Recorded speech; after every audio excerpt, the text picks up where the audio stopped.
I'm the coordinator of Alliance for Vietnam's Democracy, and will be serving both as moderator panels in this panel.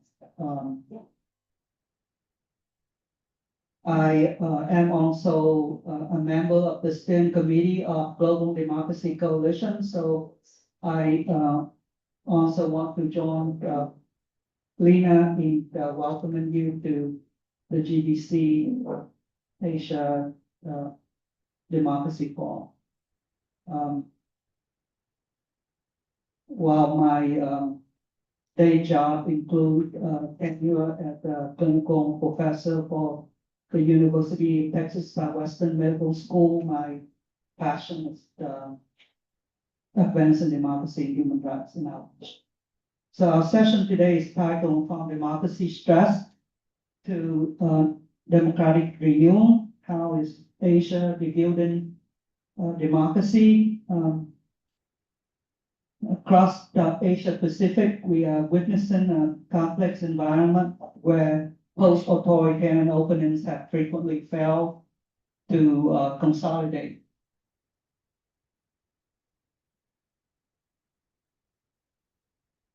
Often replaced by legalistic authoritarianism shaping civic spaces. Yet we will discuss today,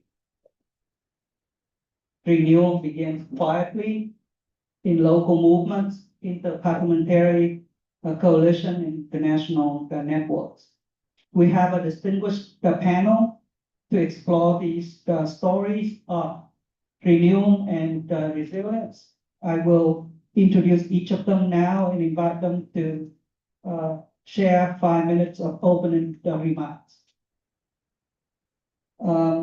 In no necessary order, I would like to introduce the first Ms. Aklima Ferdows Lisa. She is the Director of Policy Analysis and Research Initiative of PERI in Dhaka, Bangladesh. Lisa has a background in law and brings a decade of experience conducting training on human rights and safety security projects. She previously served as a digital security specialist for Counterpart International and coordinated media advocacy at NO Silas Kendra. Today, she also advises the Urgent Action Fund for Women's Human Rights, Asia and Pacific. Aklima, you have 5 minutes for your opening remarks. Good afternoon. My bio was kind of given by, thank you so much. I will not go into there. Maybe I can just give a quick glimpse at where we are in Bangladesh. 2024 August actually showed that no regime actually how powerful, to what extent it exercises the power. I mean, the authoritarianism cannot continue if people stand against it. Yes, that was a moment, if we go back like 2 years back, and if I go now after August, like 5th of August, 2024, then the interim government took the responsibility.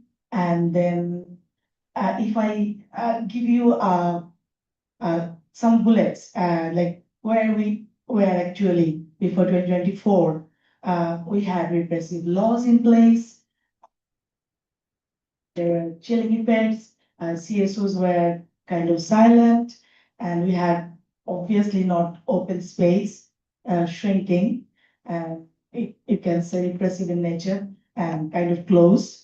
And then economic turmoil was there, though we had many mega projects open and heavily constructions developments were happening. But we had 16 years old authoritarian government in place. And then the August 2024 happened, and then the interim government came.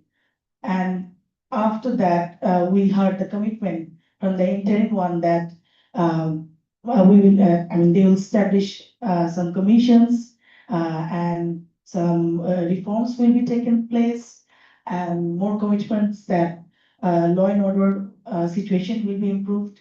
And after 18 months, we saw that the law and order situation didn't get much improvement. And then we didn't get much reforms also, which was kind of very tricky in 18 months of time. If you talk about reforms and reform-related initiatives, and then we still saw like some commitments about laws to be changed, and some changes were brought by the interim as a last-minute efforts. But at the same time, we saw that they were dependent also on certain things, mob, and also they were saying, terming it as a pressure group sometimes. When things were beyond control, then they said that, yes, we have to deal the mob. And then we heard the commitment about election also. So the election happened and February, this year, and we got an elected government. So if I go, as I was in the interim government's part, that discussion, and still space was open, definitely, but still civil societies were not that much open. So yes, many quarters, many sectors, many people, many boxes were open, and many things, many new initiatives came up. People were opening up, but still we saw a big part of the civil society were silent. Still repressive laws and in the excuse of pressure groups, mob violence were there. People were scared of mob and some other pressures, some other chilling effects from the government. So after the uprising, and now we have a new government. If I go for the uprising, to tell about that, it's a youth-led democratic reclaiming, of course, and obviously they could do it because they had courageous and they were not sold during that time in 2024. At this moment, it's very very sad to say that some of the, young leaders or student leaders are in the parliament, but our rest of the leaders were left out. We are getting again the traditional structure again in place. But for the present government, it's too early to speak because it's only 100 days, more than 100 days we pass. We have to see that when the grace period is over. So that's where I actually wanted to, start, and that's where we are in at this moment. Thank you. Thank you. I'm sure a lot of us will have questions about the situation in Bangladesh. Next, we'll have Mr. Shu Sakurai. He's an attorney who served as a member of the House of Representatives of the Japanese Diet for 3 terms, from the 2017 to 2026. Passionate advocate for democracy, he launched a multi-partisan Diet Caucus for Universal Values in the Indo-Pacific in May of 2025, serving as the executive secretary. He also brings deep regional expertise from his time financing Southeast Asian projects with the Japan Bank for International Cooperation. Shoot, the floor is yours for 5 minutes. Okay, thank you. I'm Shu Sakurai, and I served 3 terms as a member of the House of Representatives in Japan, and I ran for 4th term in general election in February, but I was defeated. So that's why I'm be able to be here today. First, I want to praise the courage and dedication of those who fought for democracy. We saw in the morning and also in Bangladesh and many countries. Because strong commitment to society is indispensable for sustaining democracy.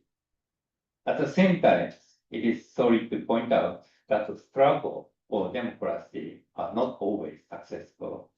Looking at countries such as Myanmar and Cambodia, we see the democracy was repressed by almost authoritarian rule in some cases. In my view, democracy means that people can choose their leaders through election and replace government peacefully. However, peaceful transfers of power are not always easy because many leaders in power naturally seek to maintain their positions. The political scientists often discuss election as if they were a pure and ideal process. In reality, however, election can be unfair, irrational, and sometimes brutal. In order to maintain power, some leaders may resort to military force, others may abuse the police and bureaucratic apparatus. Some may spend a lot of money on propaganda and advertising, and others may conduct smear campaign against their rivals using internet and AI. So therefore, if we want elections to be fair, rational, and well-mannered, citizens and civil society must remain vigilant and carefully monitor the electoral process whenever they begin to go astray. And the previous panel discussion, there's some points that I have to answer. The first point is parliamentary involvement. And when I was a parliamentarian, I set up the caucus as you introduced. It's promoting universal value in the Pacific area. And that is to aim, first of all, I hope the NED, National Endowment for Democracy in the United States and Taiwan set up Taiwan Foundation for Democracy.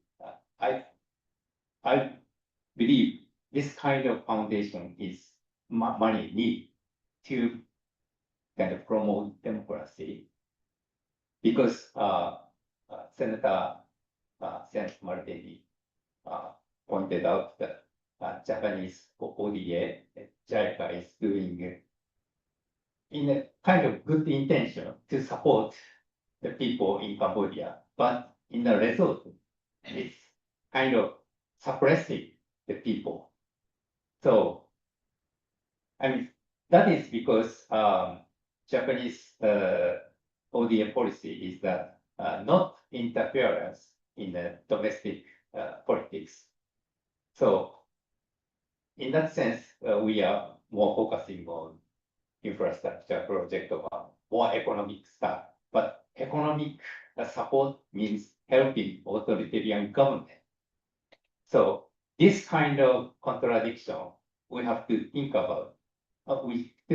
We should think about that. So in that sense, I think we need like any kind of foundation to support a democratic movement.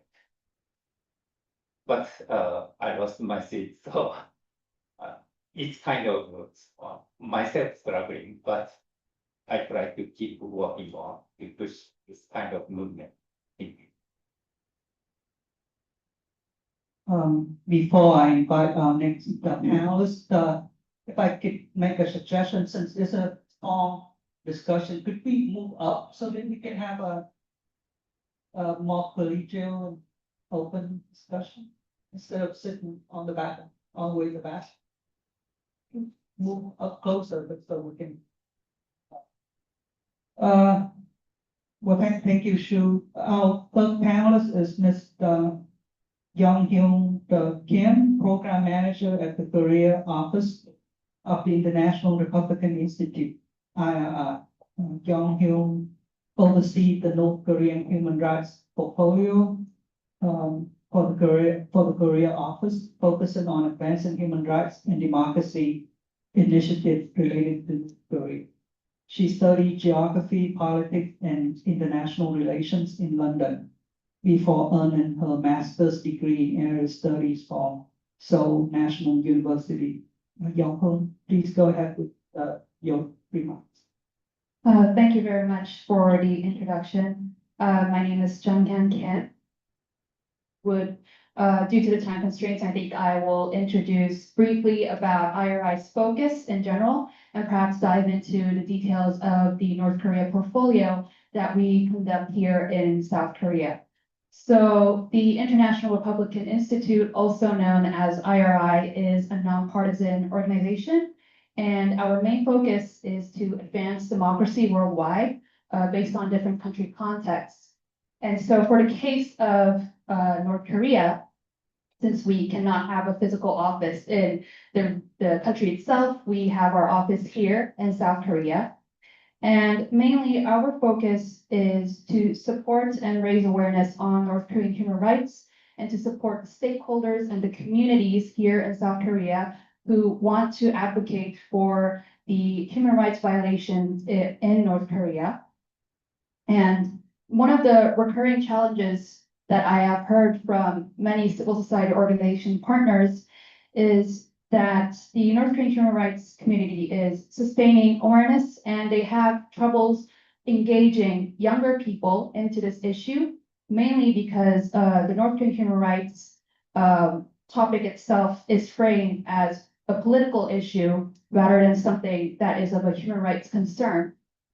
And therefore, our office tries to address this issue through providing youth programming. So in other words, youth empowerment.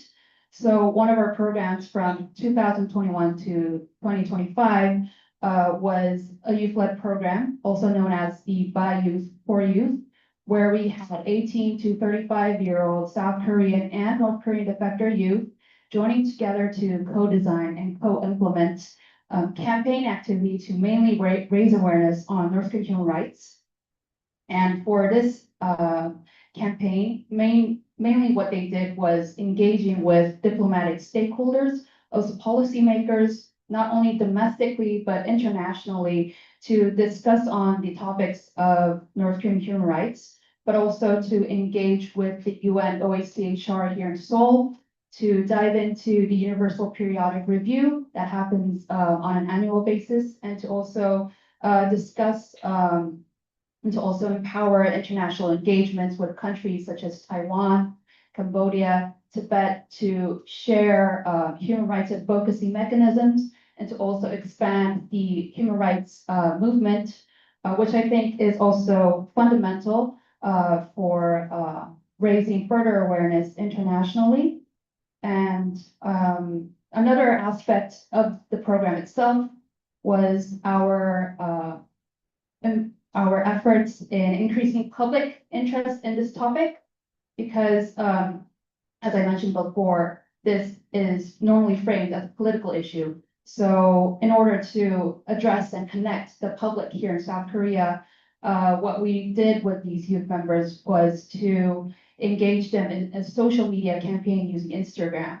And this has also been one of the very influential mechanisms in advocating for North Korean human rights. I can dive deeper into this diverse mechanisms that we use, but that is the general activities that we do here in Korea. Thank you.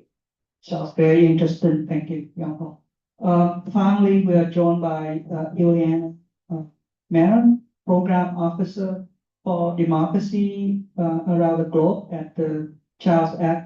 Karen Foundation. She leads the foundation's Global Fellows Program, an initiative that fosters collaboration, learning, and solidarity among international democratic thought leaders. Her work is instrumental in shaping international strategy by tracking the democratic trends, surfacing emerging threats, and supporting collective responses. Ileana, over to you for 5 minutes. Thank you so much. I'm Ilana Marin, proud representative of the Charles F. Kettering Foundation, together with my colleague Lisa Bomberry, there in audience. We're very privileged. We find ourselves in a position of privilege in the sense that we have been able to support financially, emotionally, and spiritually the work of GDC and all these regional forums that we've heard such great remarks from Lina that she basically stole my remarks. Gosh, I was going to tell you all about those forums. No, it's great, and the more we talk about them, the better, because I think what we need to hear more about is a new way of talking about democracy, about democratic movements around the world, a way in which we are not only reinventing, but kind of creating a new type of democracy. I think there's a crisis in democracy, and we hear about it. And I'm not saying that money is not important, because it is. As we say in Romania, my country of origin, we don't believe that money brings happiness. However, the amount does. So no matter how much we do talk and we realize the importance of financial support, and we are all witnessing how USAID disappearance and other projects like that have had a great impact on democratic movements and establishing new movements in democracy around the world. We do have to realize that there is more that's needed than money, beyond money.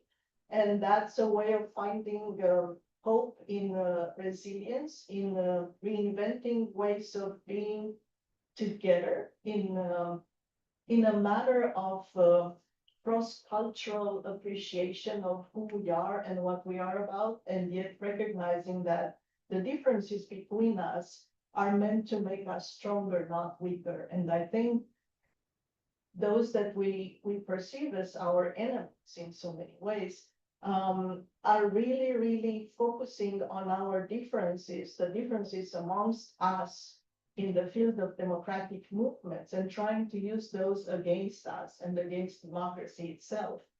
And I believe that when I say that there is a crisis of democratic leadership, it's not just leaders in terms of a vertical type of leadership, but I'm looking at a horizontal type of leadership. We need people amongst ourselves. We need ourselves to be more leaderful in the ways we approach democratic meanings about our work, about our lives. And, I was only 2 weeks ago at the regional forum in Europe, in Prague, and somebody there said something that stayed with me. He said that the democracy remains a human project, a project of hope and resilience. And I think that all those words translate beautifully in the variety of cultures that we represent here. And even looking at myself, because many times I can reflect on my own experience as a human being who was born and raised in pretty much communist Romania. And then when I was in my 20s, communism collapsed, the wall collapsed in Germany. And later on, through my work and my passions for larger global networks, I came to be associated with the Charles F. Kettering Foundation, and I've been based in Dayton, Ohio for over 30 years. That's where our foundation is based, the headquarters. We do have an office in Washington, D.C., and we tried through the work of our foundation, which is an operating type of an institution, meaning that we're not necessarily giving grants, but we do connect with a variety of people and organizations by way of partnering the way we're doing here with the Global Democracy Coalition's regional forum. And we're trying to build on the legacy of Charles F. Kettering, who was an inventor. He was an inventor, part of a team of inventors. And I think that's something that we need to keep in mind when we think about democratic movements. We are all part of a team. And if Charles F. Kettering, who invented one of his inventions was the self-starter on cars, like when you turn the key, in the, old-fashioned cars. Love their key so much. But he was part of a team of inventors, and I think that's something that we can learn from. And I think there is a reason why we continue to call ourselves Charles F. Kettering Foundation. It's not just because we inherited a nice amount of money, but it's because of a spirit of invention and trying to find hope in moments of, hopelessness, and trying to find ways to translate that power of coming together and, just being really, really authentic with ourselves and with those around us, and being humble in recognizing that we know very little and we want a lot, and that's okay because we're humans, and that's what we do. Thank you. Thank you for that insightful reflection. I will now step into my role as a panelist to speak briefly on Vietnam. It's good to be back in Seoul in this democratic space. The Alliance for Vietnam's Democracy attended the Summit for Democracy in 2024 as a CSO delegate. We, in the last 2 years, we witnessed firsthand the severe weight of digital authoritarianism and transnational repression. Yet, even within tightly closed political space, underground civil society network building digital defiance continue to lay the groundwork for eventual democratic renewal. In Vietnam, we're not dealing with a fragile democracy experiencing setbacks. We are dealing with a very deeply entrenched single party state that has spent decades protecting and perfecting the machinery of repression. The regime systematically targets any independent civil and faith-based organization that refuse to be co-opted by the state or by the political party. Freedom of religion, the freedom of assembly, freedom of expression are routinely criminalized under the guise of national security. Furthermore, the authoritarian tactics have evolved. We are no longer just fighting the physical intimidation, we are also fighting digital authoritarianism. The state employs sophisticated cyber surveillance, digital firewalls, and transnational repression to silence the critics and dissidents, not only within Vietnam, but outside of its borders. They want to ensure that no democratic opening can even begin to materialize. So renewal in the Vietnamese context means building the underground and external infrastructure of resistance. It means preserving the spirit of civil society in the shadows so that it is ready to emerge when the moment comes. Our focus is on bridging the gap between these brave internal defenders and the international community. We cannot leave local activists isolated against the overwhelming resources of a totalitarian state. We must provide them with the digital tools to bypass firewalls, the platforms to share their stories safely, and the geopolitical solidarity necessary to hold their oppressors accountable. That's why international networks are so vital. For instance, in 2024, the Alliance for Vietnam's Democracy proudly organized the GDC Asia Democracy Summit right here in South Korea. By convening in a free democratic space, we can amplify the voices of those that are trapped in the closed ones and to strategize on regional solutions for transnational repression. So ultimately, rebuilding democracy in Asia cannot be achieved by focusing only on nations currently transitioning. We must also invest deeply in the quiet, dangerous, and long-term work happening inside fully closed autocracy. The resilience of Vietnamese people, whether they are underground journalists, faith leaders, or the ordinary citizens, quietly refusing to believe in state propaganda, is immense. So our job as an international community is to match their courage with our commitment. Thank you. And with that, I will put my moderator hat back on, and so we can dive further into our panel discussion. I had a few questions for the panelists, but since James is not here and we can free to do whatever we want, so I'm going to go ahead and forget those questions, and we'll just go ahead and open up the floor to you to ask questions to the panelists. I think that would be more fun than having to, for me to go over my question and more democratic that way.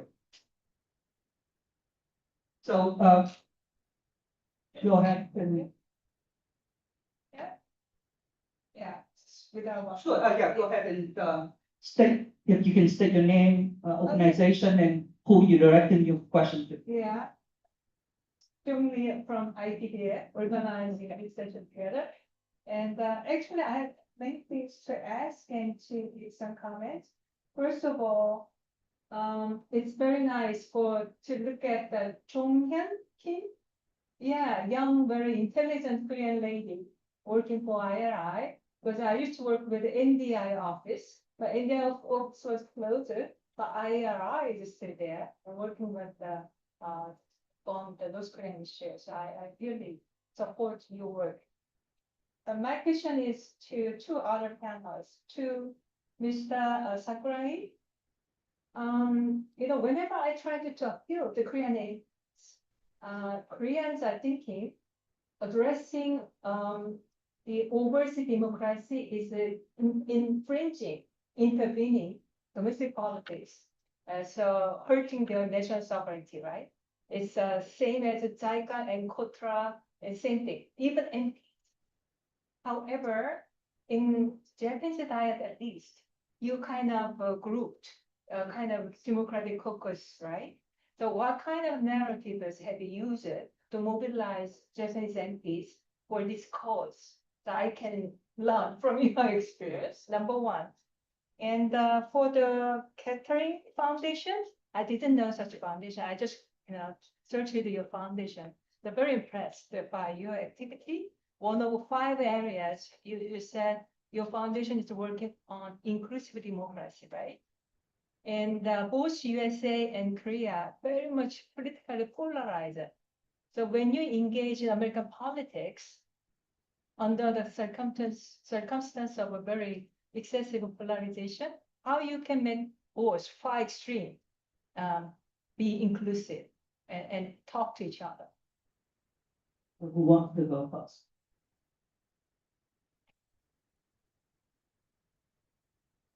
Thank you for the question. Why the Caucasus or the universal value based Caucasus is possible in Japan? And this is my opinion. And I think the world peace is very important. Not myself, my country do not involved in the world, that is important, but in the world, some places in the world, there's a war, then we all affected. For example, Hormuz Strait, then we suffer the oil price skyrocket, and inflation and living cost is increasing, something like that. So world peace is important. Then free market mechanism and also the democracy country does not fight each other. So kind of democracy and world peace is, I think, connected. So in that context, the expanding and promoting democracy makes world peace, and that connects to people's the humans and happiness. So that's why I try to promote. So it's not our country interest, but it's the interest of all human beings. That is my opinion.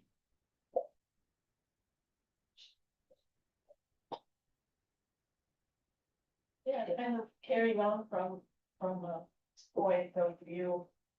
At the Caring Foundation, I believe you're asking about more in the US space than internationally. First of all, I should say that my work is primarily focused on our international aspect of the work. I do work closely with colleagues who work primarily in the US. And what I can say from having observing and reading about the results of our work in the US, I think once again focusing on the values that we all have in common, that's a great path to bridge the gap between the polarized groups. And also to remember at the end of each day that we're all human beings and we all want similar things, perhaps not the same things. And we also need to be aware that politicians in many instances and the media are trying to once again bring forth more what's different between us than what's bringing us together and what's common to all of us. And not allowing that to be just what we are about, I think is one path. And of course, we do have more specific programmatic ways of dealing with what we're observing in the US context. And we're trying to be present in a variety of sectors, a variety of meetings that are not just one color or the other, politically speaking, and racially speaking as well in the US context, and trying to be open-minded by way of even including on our own board of directors, people who are clearly coming from various political backgrounds. So that's yet another way, because we're a non-partisan, non-governmental type of an organization. And it is not just out of fear that if we lean more towards a side or the other, we might be penalized, but it is because we do believe in the power of not allowing polarization to become what's the symbol of the United States today. It is hard, but it's possible. And it's a big country with many people. And I think the majority of people deep down, they realize that there is more that we have in common. And there is more to lose if we allow polarization to take over. Thank you. I saw another hand. Dan, did you? Yeah, I was, I think I'm gonna ask, Mr. Sakurai, what motivated him, to promote democracy, and, you kind of touched on that, but I guess a more general question is, I think we all know the intellectual arguments, why democracy is good, peace of the world, rule of law, more stable business environment, but did we see a lot of parliamentarians or elected officials not really, promoting democracy? And so we have, I think, two unicorns here. Well, Mr. Charles Santiago, Shu Sakurai. How can we promote more parliamentarians in Asia, in ASEAN, in Korea, and Japan to see that this could actually get the good of their countries, to have a democracy promotion policy? That's my question. And then as an aside, clearly we've we're living under a crisis of democracy, rising authoritarianism, but I'm hopeful that we'll turn the corner in 2026. We see universal hope out of Hungary, out of Armenia. And so maybe we're at a low point where, illiberal democracy has run its course. Places like even like Vietnam, China's overextended itself, this depression will be a price we'll have to pay in terms of like the non-compliance to people. So hopefully, we're in a low point, and the important thing is add successes under democracy, build on that momentum around the world. So looking forward, I think probably can't get any worse, but probably get a little bit better. So maybe if I can add to that, your work within the Diet Caucus that was about redefining democracy values or democratic values. So they resonate with an Asian context, cultural context. How could you elaborate on that and maybe also answer Dan's question? Okay, the reason I work for promoting democracy not in Asia Pacific area is that first of all, I like this, and actually my grandfather was the victim of the atomic bomb in Hiroshima. So but he survived, and I thought he talked about the Hiroshima atomic bomb to grandson me. So that's why I was educated like that way. And the more and also I don't like economically the spending military budget is kind of wasting money, I think. If it's a kind of security crisis, security tension is going up, then it's no way to allocate military budget. But there's no limit. Both sides is going up, then it's kind of chicken eggs. So I want to finish this kind of chicken eggs or dilemma or prisoner, and to stop this kind of thing, the world peace is important. And then in that sense, democracy is important. And if we get money, then I think we should allocate more welfare in for education, child, and so on. So that is my motivation. But many parliamentarians, probably in Japan, we don't know when the election happens. And so we are basically busy for election preparation. So we normally we do not have much time to think about world peace or something like that. But actually, I ran 6 times election, including local election, and 5 times I get seated.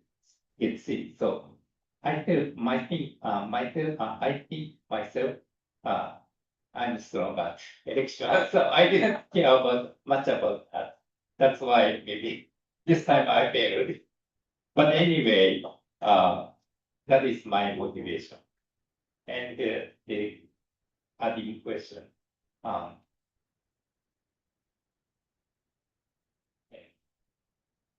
I think the democracy is kind of universal value. That means the concept, basic principle, is shared in globally, I think. But each country is developing democracy in the context of their history and their culture. So there may be some difference or some countries in Korea, almost 40 years ago, they fight for democracy and did it. In Japan, 150 years ago, there's a big movement for democracy and to make a constitution and parliament, and they did it. But it's, the stage is different. So we should look at this kind of difference. Thank you. Thank you. Go ahead. Hi, I'm Chandran from Korea. Thank you for sharing your side. Before I have one question for you, and start with the business right. In your speak, you mentioned about the online harassment experience. I'm sure some of us also experience this, so I would like to learn from you. When you face this kind of thing, how do you deal with them? That's a big question, and actually, I could not solve it. That's why I was defeated last in our election in February. So, but one idea is it's kind of difficult, the police kind of check the internet kind of expression, then it's kind of controlling the people's mind. It's very dangerous. So I think it should be more like serious lawsuit. It's, for example, in Japan, the kind of I don't know how to say it. It's something.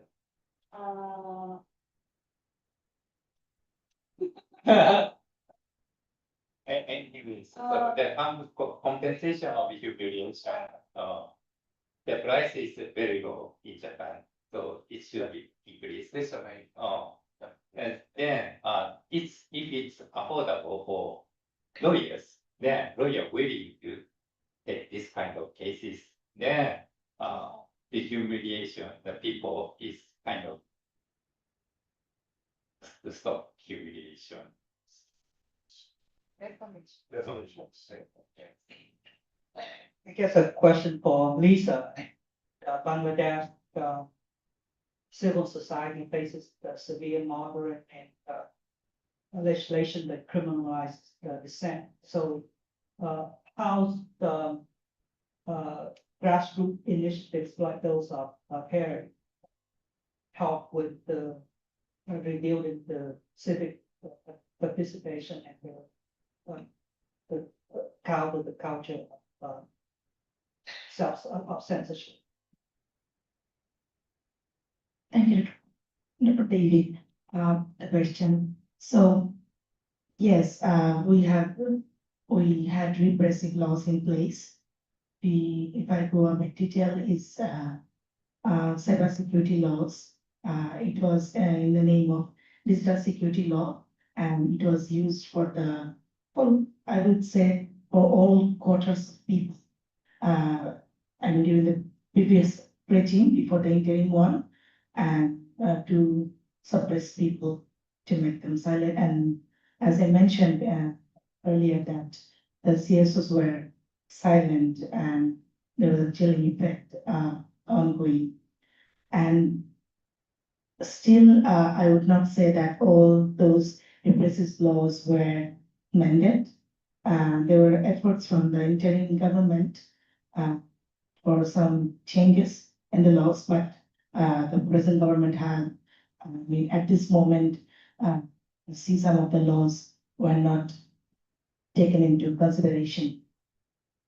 So we, if we go that cybersecurity law or the data protection law, or if we go to the freedom of expression and other freedoms also, those are not fully actually absolute. And if I go for the civic space, let's say to organize something, we have to obtain certain permissions for funding for some projects, NGOs, civil society actors, they have to go through the scrutiny under the NGO Affairs Bureau, and that is under the Prime Minister's office.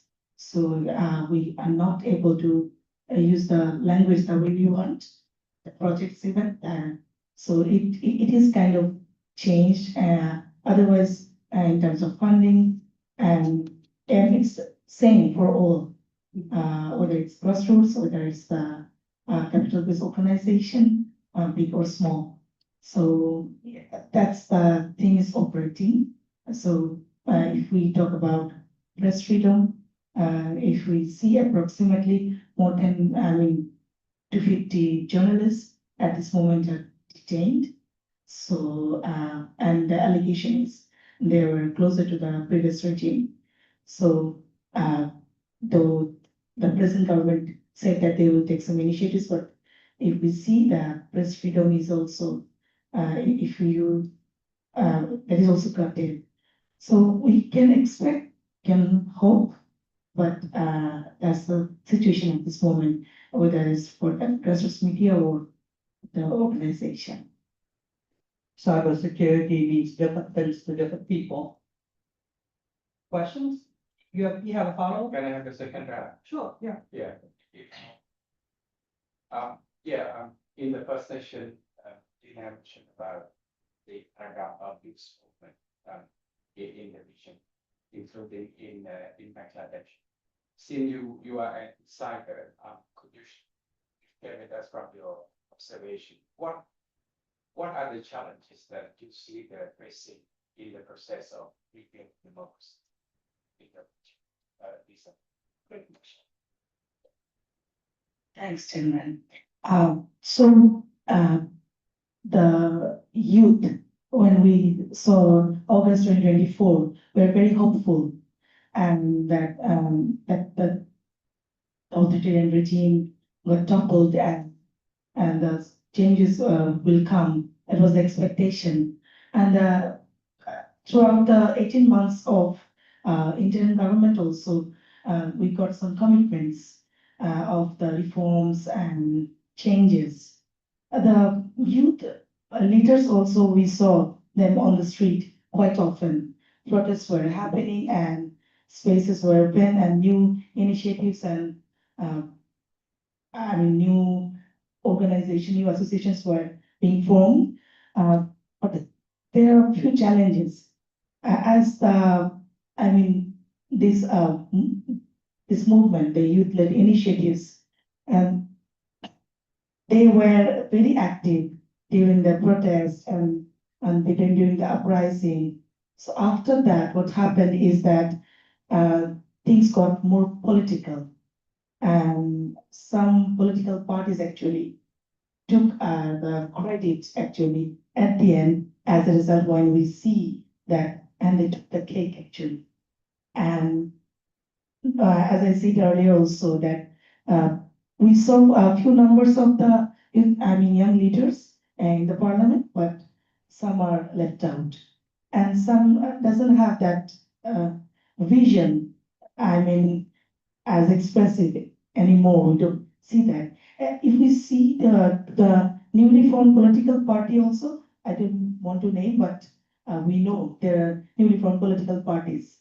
At some point, we saw that the lack of, a long-term vision and the legitimacy over there, and they were kind of leaning on the, on the another political party, which are in the opposition at this moment. So this is one challenge, and also there's a lack of there's a traditional structure of politics. So that inclusion, that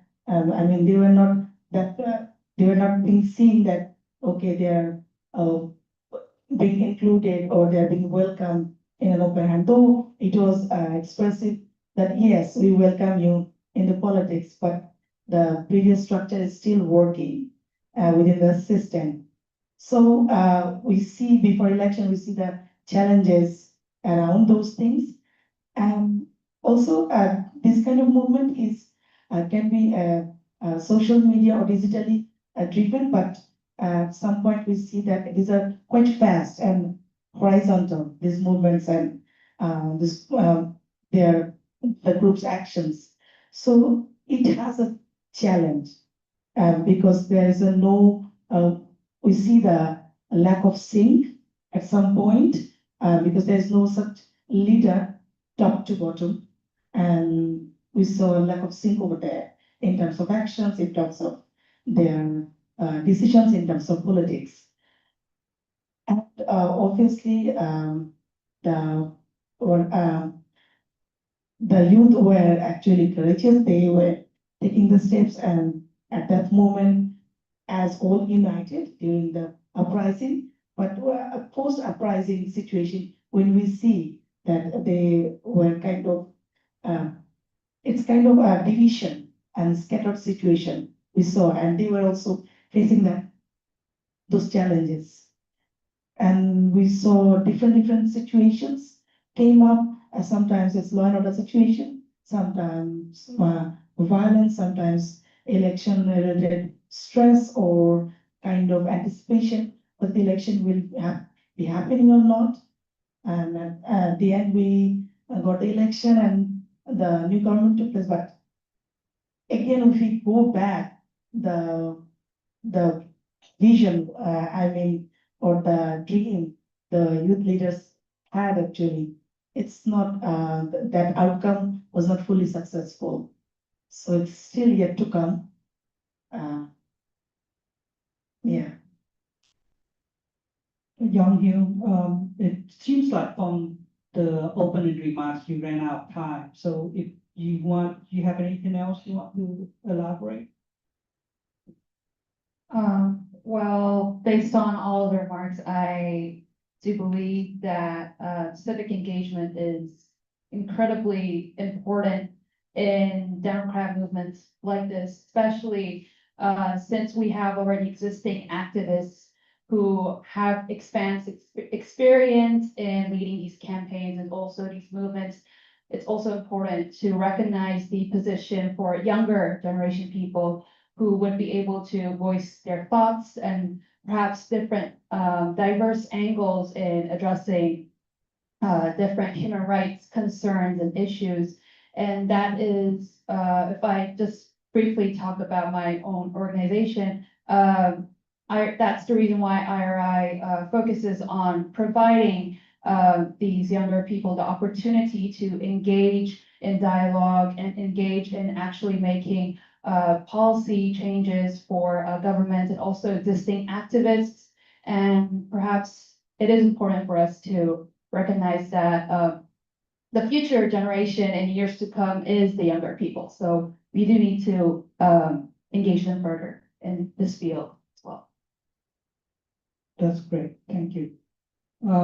We're nearing the end of our time, so I would like to ask each of our panelists to share a final 1 minute closing thought on the most critical step needed to move from democratic stress to democratic renewal. So let's go from left to right. Thank you. I think somebody mentioned that a little bit earlier. I think it's very important to focus not just on the youth, but also on the intergenerational dialogue and the exchange of experiences and finding a common language that people who are slightly older can speak to people who are slightly younger, and also a way through which history can be shared. I think we're dealing with the crisis in lack of memories. We are destroying our own memories as peoples of the world. And in our own countries, we see that happening. I've seen that happening in both Romania and the United States. And while young people are, full of ideas, there is the big concern around AI and everything that has been coming with that at us all. It's almost like an erasing of what was before AI. And I think if we can find ways to bring back our knowledge that has been gained over so many generations and share that with the younger generation and have that then continue to focus on those elements might be very, very useful for all of us. Very interesting. I did mention about the youth, but also perhaps in the human rights movements in general, it's also important to not only engage with the senior activists and people who are already experts in this field, but also to sustain the public interest as well. And in order to do that, perhaps it's important for us to host more forums like this, but also open it to more public, broader people who may not be familiar with this field. And perhaps we could share our insights and expertise and engage with diverse people to diversify the movement and also the good causes that we are having as activists. Thank you. I'm going to echo with Ambassador and also Mr. Charles said in the earlier session that we must be hopeful, we must be trying, and we have to work together. We have to open the space. And yes, the one thing and the colleague in this panel mentioned that we have to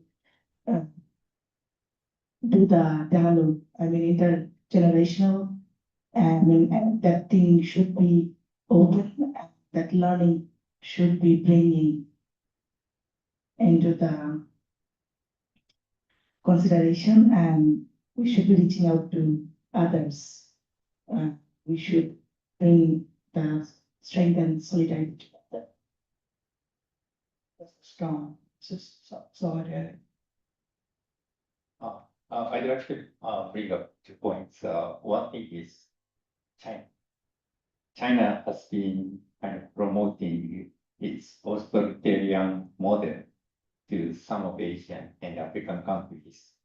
So for example, China exports surveillance camera system and the internet monitoring technologies to suppress criticism. So, we are competing. I try to promote democracy, but China promotes authoritarian models. So it's kind of competition. We shouldn't defeat it. And second point is, in here, many participants from developing countries. So we are focusing on developing countries, democracy in developing countries, but also I think in developed countries, there's also facing the crisis of democracy, looking at the United States and Western Europe. There's a kind of far-right parties is increasing, and the United States Trumpism. I think it's crazy, but also in Japan, also far-right parties is increasing, and they argue that they kicked out the foreigners or something like that. So, as you said, we should have solidarity to collaborate to promote democracy. Thank you. Thank you. I was wondering when the elephants in the room will come up in the panel. So as for my own final minute, I believe that at its foundation, every healthy democracy depends on 3 essentials, the pillars. The first, the freedom of expression. Citizens must be able to speak, write, debate, criticize public officials, and access information without fear of punishment. Then second, free and fair election. Citizens must have a genuine opportunity to choose their leaders through regular, competitive, and transparent elections. And third is the freedom of association. People must be free to organize, form groups, build civic organizations, join unions, establish community networks, and work together peacefully around shared interests. These three pillars reinforce one another. Freedom of expression allows people to discuss public issues. Freedom of association allows them to organize around those same issues, and free and fair elections allow them to translate these issues and voices into political representation and peaceful change. And none of that is happening in Vietnam. Thank you to our incredible panel. What I have heard today reinforces a powerful truth that democratic resilience is not passive, it's actively engineered every day by grassroots leaders, defenders like Lisa, institutional leaders like Chu, and vital support structures led by Yong Hoon and Juliana. So thank you to our panelists and thank you to the audience for joining us today, both in person and virtually. Please enjoy the rest of GDC Asia Forum 2026. Remember, we still have the same schedule for tomorrow. Thank you. Again, another round of applause for our panelists.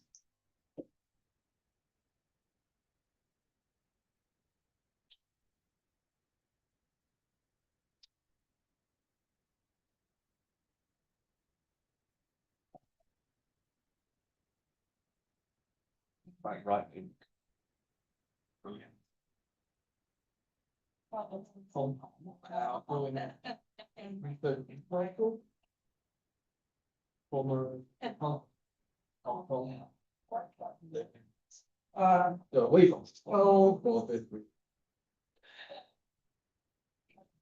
think we have a call tomorrow for the GDC participants. To the National Museum of Civil Democracy at 5 p.m. tomorrow. So this is wasn't on the schedule. I'm just